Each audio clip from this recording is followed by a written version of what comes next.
가기 사는 증시 각도기. 안녕하세요. 증시각도TV 시청자 여러분, 투자 여러분, 반갑습니다. 12월 23일. 이제 곧 내일이면 크리스마스가 오는 직전 날씨가 추워지는 오후 중국 시장으로 찾아뵙기는 각도기 박사님입니다. 안녕하세요. 찐링입니다. 네. 어떻게 어렸을 때 크리스마스 되면 뭐 가슴 뛰고 그런 데 있어요? 일본 사람들은 크리스마스에는 켄터키 프라이드 치킨을 먹는데. 근데 제가 어렸을 때는 지금도 그렇고 옛날도 그렇고 크리스마스가 중국에서는 연휴가 아니에요. 그렇죠. 네. 아예 놀지도 않아요. 그래서 번화가나 그런 뭐 상업 지역 그런 데는 뭐 다 뭐 캐럴성 뭐 분위기가 크리스마스 있지만 트리도 만들긴 근데 사실 하지만. 공식적인 연휴가 아니라서 그냥 각자 알아서. 그렇지. 그 외국 종교의 저기 날이니까. 근데 뭐 그 아름아름 그 동네 구석구석에는 또 그런 그 시장생활하는 사람들이 군데군데 있을 거 아니에요. 특히 서쪽은 뭐 서쪽, 그 동쪽은 동쪽 이런. 사무실이나 그런 로비는 또 크리스마스 트리로 또 장식이 많고요. 그러니까 그때는 뭔가 이제 일본도 좀 그런 것 같긴 한데 어떤 뭐 즐기기 위한 연말. 근데 올해 들어서서 크리스마스 분위기가 그렇게 짙지는 않은 것 같아요. 점점. 한국 같은 경우 지금 경기 안 좋아서 그렇습니다. 한국뿐만 아니라 전 세계가 안 좋습니다. 전 세계가 양극화가 극단화돼서 그래. 있는 사람만 있고 돈이 있는 사람이 그 얘기 들어보셨어요? 상위 7명인가의 부자의 총 돈이 26억 명인가? 전 세계 80억 중에서? 그거 같다는데 10명도 안 되는 사람이 대단한 시기에 살고 있습니다. 네. 오늘 아시아 증시 전체적으로 소폭 상승한 분위기인데요. 네. 상해조업 지수 0.07% 상승, 심천 0.27% 상승 다 강보합이고 네. 창업한 지수 0.41% 상승, 과창 50 지수 0.36% 상승. 네. 그리고 항생 지수는 한국 시간 오후 4시 기준 0.15% 하락, 항생테크 0.84% 하락. 네. 지수의 등락폭은 그다지 크지 않았습니다. 네. 그리고 오늘 거래대금은 중국 증시 거래대금이 1.92조 원. 이번 주 들어서 조금 늘어나고 있는데 아직은 2조 원 돌파는 못하고 있습니다. 네. 오늘 중국 증시 중 상승 업종은 정밀화학 2%, 보험, 건자재 1%, 그리고 반도체, 정유, 천연가스, 기초금속, 전력 등이 1% 이내로 상승했고 하락 업종은 관광, 외식, 방산, 우주 2% 하락. 그 외에 가스, 화학, 섬유, 소매, 항공, 자동차 부품, 음료 등이 1%대 하락했습니다. 네. 오늘 내용은 주로 세 가지. 첫 번째는 12월 22일부터 23일 오늘까지 전국 주택 도농 건설 공작 회의라는 회의가 열렸습니다. 2주 전에 중앙경제공작회의에서 1번부터 8번 항목까지 부동산 내용이 8번 항목으로 내려갔다. 그러면 가이드라인이 나왔으니까 이제부터는 그 정부 산하의 관련 부처에서 또 구체화해야 되잖아요. 그래서 어제부터 오늘까지 전국 주택 도농 건설 공작 회의라는 걸 열었는데 주로 올해는 이런 2025년에는 이렇게 일을 했다. 네. 내년에는 어떤 쪽에 좀 힘써야 된다. 그래서 2026년 도농 주택 건설에 있어서는 4가지를 강조했습니다. 처음부터 마지막까지 사실 진작 또는 진작과 유사한 표현은 없었습니다. 진작이라니? 진작. 안정화나 마지노선 그 키워드지 네. 진작까지는 아닙니다. 증진시킨다? 네. 그 저번에 중앙공작회의에서도 8번 항목의 안정화라든지 장기 임대주택이라든지 재고 해소 이런 안정화와 관련된 표현을 주로 썼지 뭐 진작, 자극 그런 건 아닙니다. 네. 그래서 내년에는 4가지 힘써야 된다. 첫 번째는 현대화 인민도시 건설. 그러면 지금까지 대체로 한 60%대 도시화가 됐으니까 이제부터는 그중에 도시 안에서도 뭐 판자촌이라든지 노후주택 그거를 개조하거나 좀 더 도시의 세세한 곳을 좀 더 개조해야 된다. 그리고 두 번째는 부동산 시장 안정화에 힘써야 된다. 그래서 항상 강조하는 게 마지노선 안정화이지 진작 자극은 아닙니다. 네. 안정화에 있어서는 아무래도 지금까지 지난 10여 년 동안 많은 재고가 너무 축적됐잖아요. 그래서 재고를 해소하고 또 증가되는 양을 엄격히 통제하고 공급과 수요와 공급 간의 관계 그런 균형을 가급적 좀 맞추도록 하자. 그리고 도시와 농촌 간의 균형 그리고 아무래도 서민들 입장에서는 장기 장기 임대 주택 이런 청년 부부 이런 쪽을 강화해야 된다. 그리고 세 번째는 건설업의 퀄리티를 업그레이드 해야 된다. 건설업도 그냥 옛날처럼 그냥 쭉쭉 다 짓는 게 아니라 같은 집이라도 스마트 건설, 뭐 녹색 건설 이런 쪽 특화된 이런 쪽을 강화해야 된다. 그리고 네 번째는 건설에 있어서는 법치, 뭐 엄격한 법적인 균형적인 관리 이걸 강조했습니다. 그래서 이제부터는 과거에도 우리가 중국 시황에서 부동산에 관한 정책 기조라든지 부동산 개발 투자 관련해서 지난 1년간 그래프를 쭉 보여드렸는데 그렇죠. 어느 정도 이제부터 중국 정부가 어느 정도 마지노선을 지키는 전제하에서 안정화 그중에 제일 중요한 거는 지난 수년 동안 축적된 너무 과도한 재고를 가급적이면 조금씩 물론 현실적으로 쉽지 않지만 네. 조금씩 그거를 해소해 가는 방향으로 가자. 그런 정책 기조예요. 정부가 사가지고 좀 가난한 어려운 그 청년들한테 이렇게 나눠주고 이러면 안 되나? 근데 올해는 판자촌 그 개조라든지 노후주택이라든지 청년 대상으로 장기 임대주택 그런 거를 했는데 아무래도 그 수량도 요 회의에서 지난 1년 동안 그리고 지난 5년 동안 얼마나 했다. 근데 전체에 비해서는 그게 했더라도 전체에서는 아직은 그 전체를 되돌릴 만한 그런 양은 아니니까 그래서 사람들이 정부 차원에서 뭔가를 많이 해도 그게 실감이 오지는 않은 것 같아요. 네. 그리고 오늘 부동산 개발 업종 지수가 0.83% 하락했습니다. 그리고 대부분 부동산 개발 대형주든 중형주든 대체로 1% 이내 하락 약보합권인 종목이 많았습니다. 그리고 두 번째는 지난 2, 3주 동안은 우리가 L3급 자율주행, 뭐 라이선스라든지 허가, 뭐 번호판 그런 걸 업데이트인데 오늘은 바이두가 또 중국의 빅테크 업체 중에서는 좀 빨리 자율주행 택시 사업을 시작했잖아요. 물론 아직은 투자 단계지 돈을 버는 단계는 아닙니다. 화면을 보시면 현지 시간 12월 22일에 어떤 뉴스가 나왔냐면 그 우버랑 바이두가 자율주행 택시 사업을 협력해서 영국 런던에서 자율주행 택시 시범 운행을 시작한다고 밝혔습니다. 네. 네. 그래서 요 런던에서 시범 운행을 시작한 요 기업이 그 사실 우버 외에 웨이모가 유명하잖아요. 그렇죠. 웨이모가 먼저 런던에서 시범 운행을 했고 거기에 발빠르게 행보를 뒤따르는 그런 동향인데요. 그래서 우버는 바이두의 자율주행 그 프로그램이 아폴로라고 합니다. 아폴로 네. 고 로봇 택시를 활용한 이런 런던 시범 프로그램이 2026년 상반기에 시작될 예정이라고 합니다. 그래서 네. 어제 발표된 거는 실제로 액션을 취한 게 아니라 이제부터 한다. 그거를 발표한 겁니다. 네. 그래서 발표를 하고 내년 상반기에 정확히 몇 월 며칠은 발표 아니지만 상반기쯤에 실제로 투입해서 시작될 예정이다. 네. 네, 백도면은 복숭아잖아. 근데 여기서 두라고 써 있잖아. 근데 한자가 다르죠. 말도. 근데 이게 좀 신기한 게 개발바닥이 그려져 있잖아요. 이게 왜 개발바닥을 그 그려놨어요? 자국처럼. 개발바닥 맞아요? 동물 발바닥? 근데 그런 뜻이 아니라 그런 뜻이 말도 아니에요? 한자 백은 수량이 많다잖아요. 뚜는 뭐 지나가다 경유하다 뭔가 여기를 반드시 찍어야 한다는 그런 느낌. 그 모든 길은 바이두로 향한다. 뭐 이런 게 있는 거죠? 물론 말보다 더 많은 숫자가 천 위에 많이 있지만 그렇죠. 바이두라는 단어는 중국인들이 이미 한국의 네이버처럼 네이버라는 표현도 너무 익숙하고 당연한 그렇죠. 표현. 그래서 바이두도 중국인들 입장에서는 한국의 네이버처럼 너무 당연한 일상적인 그런 존재 네. 표현입니다. 네. 네, 그래서 이게 이번에 발표한 거는 우버랑 협력해서 런던에서 시범 운행. 근데 그 전에 바이두가 뭘 했냐면 작년 11월 말부터 바이두 산하의 자율주행 택시가 로버 콰이파오라고 합니다. 로버 콰이파오. 로버는 우리가 먹는 당근이 중국어로 로버고요. 콰이파오는 빨리 뛰어. 그래서 당근아 빨리 뛰어. 약간 이런 뉘앙스입니다. 그럼 토끼보드 팔 약간 거야? 귀여운 느낌? 당근아 빨리 뛰어.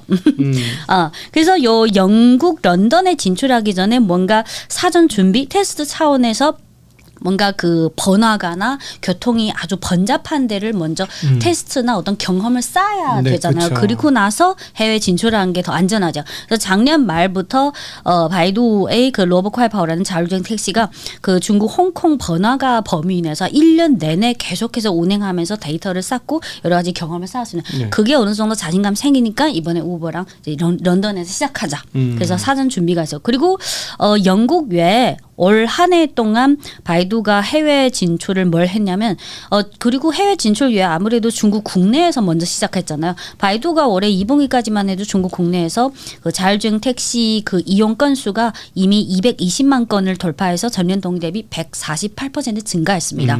네, 그리고 해외 쪽은 올해 7, 8월에 많이 진출했는데요. 8월에는 7월에는 우버랑 전략적 협력을 맺고 그다음에 이번에 새로 발표한 거고 그리고 유럽 시장에서도 영국 런던도 있지만 유럽이 워낙 50몇 개 국가다 보니까 지역마다 거기 파트너랑 협력해서 예를 들어서 LYFT 이런 회사랑 전략적 협력을 맺어서 이제 유럽의 영국 런던 외에 다른 많은 유럽 국가에서 이제 슬슬 이제 시범을 하자. 네네. 그리고 8월에는 또 아랍에미리트가 또 자율주행이나 재생에너지나 이쪽에 다른 중동 국가보다 엄청 힘쓰고 있거든요. 적극적으로. 어쨌든 그 자율주행 자동차가 자기 나라가 아니라 외국에서 돌기 시작한다는 거는 의미가 있는 네, 거긴 바이두 하죠. 입장에서는 네. 중국 업체 입장에서는 이게 새로운 시도니까. 네. 네. 그래도 그 바이두가 다른 회사보다 그 자율주행 관련해서는 좀 앞서 있지 않아요? 앞서 있는데 아직은 지금은 투자하는 단계지 아직은 재무제표의 실질적인 기여는 네. 사실상 못하고 있죠. 그리고 8월에는 또 아랍에미리트의 두바이랑 아부다비 요 두 개 지역에서 지정된 구간에서 이제 자율주행 택시 테스트를 하고 있습니다. 그래서 12월 올해 상반기까지 바이두의 로보콰이파워가 전 세계에 뭐 협력을 하든지 또는 이미 런던처럼 이제 바로 시범 운행 시작 직전이란지 이미 이렇게 커버하고 있는 도시가 한 16개 있습니다. 네, 그래서 화면을 중국에서만? 아니요, 요거는 전 세계. 네. 중국에서는 이따가 말씀드릴게요.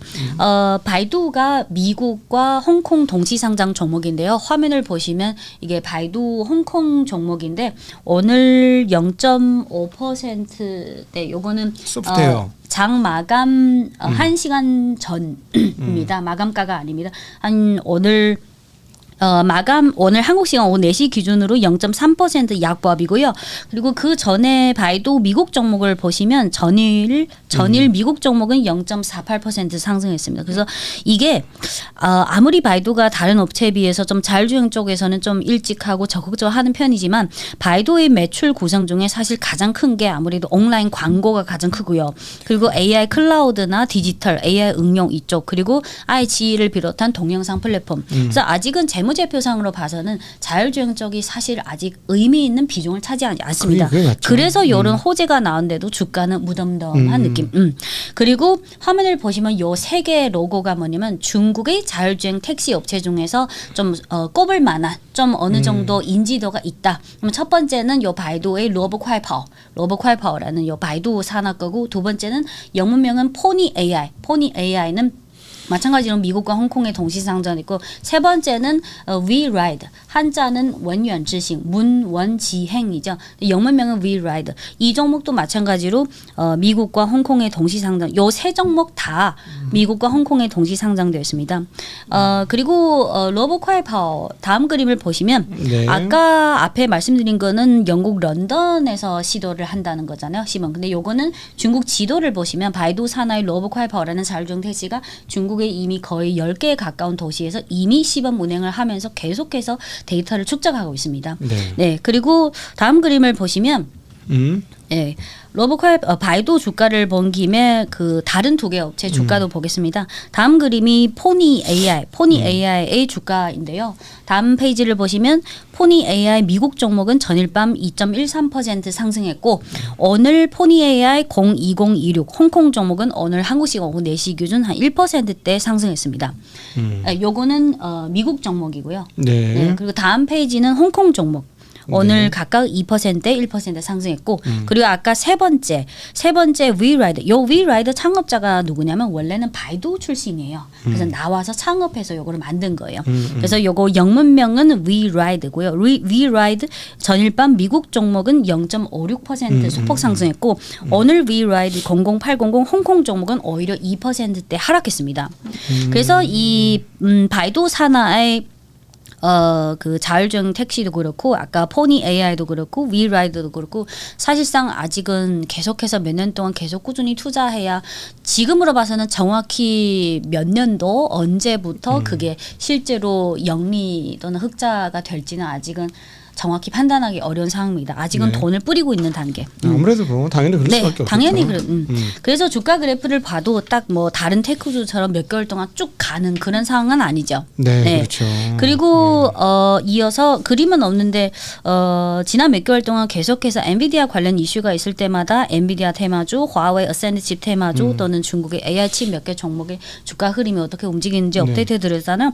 오늘 그 현지 시간 22일 이게 중국 쪽 언론에서 나온 보도가 아니라 로이터 통신의 보도를 계속해서 복사 붙여넣기 한 건데 엔비디아가 내년 2월 중순 설 연휴 전에 H200의 대중국 수출 개시를 계획하고 있다고 로이터 통신이 그렇죠. 네 그래서 아직은 물론 이 중국의 국가 시장 감독 관리 총국의 어떤 조건부 승인 높이라고 아직은 이게 딱 정해진 일은 아닙니다. 그렇죠. 근데 로이터 통신이 이렇게 보도했다. 그리고 중국 증시 중 엔비디아 테마 지수가 오늘 0.2% 약보합이고 화웨이 어센드 칩 테마 지수는 0.8% 하락. 오히려 엔비디아 테마 지수랑 화웨이 어센드 칩 테마 지수가 다 하락했습니다. 그리고 12월 초에 상장한 모어스웨즈는 오늘 0.5% 정도 소폭 상승했고 12월 17일에 새로 상장한 메타엑스는 오늘 5%대 하락했습니다. 이게 아무래도 초기에 우리가 그 첫날에 700% 이상 그렇죠. 그런 상황이 너무 발생했다 많죠. 보니까 그 후에 계속해서 하락할 수밖에 없는 상황입니다. 그래서 메타엑스가 다른 AI 칩 종목이랑 좀 따로 움직이는 그런 느낌. 그리고 캠브리크는 오늘 4% 상승했고 SMIC 홍콩 종목은 0.5% 소폭 하락, SMIC 상해 과창판도 0.4% 두 상해 과창판 홍콩 종목 모두 소폭 하락했습니다. 네. 그래서 오늘은 전체적으로 그 부동산 뭐 주택 건설 관련 회의가 전체 시장에 미치는 효과는 좀 무덤덤한 그런 느낌이고 이제는 좀 마지노선을 지키는 전제하에서 조금씩 원활하게 좀 하자. 그냥 그런 정책 기조로 내년뿐만 아니라 계속해서 이거 수년 동안 계속 소화해 갈 수밖에 없는 상황인 것 같습니다. 네. 그리고 이어서 이 12월 18일에 그 해남 하이난 자유무역항이 본격적으로 출범했잖아요. 근데 이거에 관해서 좀 이 자유무역항이 중국 경제 산업 국가 발전에 있어서 어떤 전략적인 가치가 있는지는 사실 한 4가지 5가지 차원에서 좀 체계적으로 설명해 드려야 되는데 오늘은 시간 관계로 요 표만 설명드리고 내일 계속해서 말씀드릴게요. 네. 요 표가 뭐냐면 우리가 최근에 접한 뉴스는 그냥 12월 18일에 해남 자유무역항 그리고 요 표현상 예를 들어서 우리가 한국에서 제주도라고 많이 표현을 쓰잖아요. 네. 근데 사실 공식 명칭은 제주 특별자치구죠. 네네. 그래서 중국의 해남성은 한국의 제주 특별자치구에 해당되고 해남도, 하이난도는 마치 제주도처럼 그냥 편하게 부르는 표현. 그래서 이 표를 보시면 사실 2018년 전부터 이미 중앙정부 차원에서 좀 검토하기 시작해서 처음에 자유무역 시범 운행을 하기 시작한 그런 정책을 발표한 거는 2018년 9월입니다. 네. 그래서 그때부터 한 2년 반 동안 좀 시범, 뭐 일부 자유무역항에 해당되는 그런 혜택 그거를 조금씩 시범으로 했다가 2년 반 동안 했다가 좀 어느 정도 자신감이 생겼다. 그래서 2020년 6월에 해남 자유무역항 이번에는 시범구라는 단어가 빠졌죠. 자유무역항 건설 네. 총체 방안. 그래서 2020년부터 25년까지 한 5년 정도 계속해서 건설하고 여러 가지 정책적인 모든 풀 옵션으로 그거를 다 구조적으로 다 만들어 놨어요. 그래서 올해 12월 18일에 드디어 해남 자유무역항 운영을 본격적으로 개시했고요. 그리고 3번, 4번이 있는데 이게 중국의 경우는 아시다시피 어떤 국가급의 전략적 프로젝트를 할 때는 최소 10년 이상, 30년을 전략적인 목표를 세우잖아요. 그래서 2025년부터 35년까지 한 10년 동안 열심히 해서 세계급의 그런 고표준의 고품질 고수준의 자유무역항으로 만들겠다. 그러면 2035년까지 35년부터 50년까지 지금 전 세계에서 가장 유명한 자유무역항은 싱가포르나 두바이나 이렇게 대표적인 거잖아요. 네. 홍콩은 사실 금융 중심의 성격이 강하고 그래서 2035년부터 50년까지 진정한 어떤 세계급의 국제 영향력 있는 높은 수준의 자유무역항처럼 네. 그래서 내일 그 중국 정부 입장에서 1, 2, 3, 4, 5 예를 들어서 뭐 해남도 경제발전 입장에서 중국 전국 경제발전 입장에서 그리고 홍콩과의 관계, 싱가포르와의 관계 그리고 국가 안전 여러 가지 좀 중국 정부가 어떤 차원의 고려를 통해서 이런 프로젝트를 하고 있냐 그거에 대해서 내일 계속 말씀드릴게요. 네, 알겠습니다. 네, 자 오늘 쌀쌀한 날씨 속에서 감기 조심하시고요. 건강한 쌀쌀하지 따뜻한데요. 북쪽에서 와서 그래요. 추운 동네에서. 아 제가 열이 많은가 봐요. 아직 그건 아니고 너무 따뜻해가지고 여자 몸 열나는 그건 아닌데 이게 확실히 추운데 와서 별로 안 춥나 봐.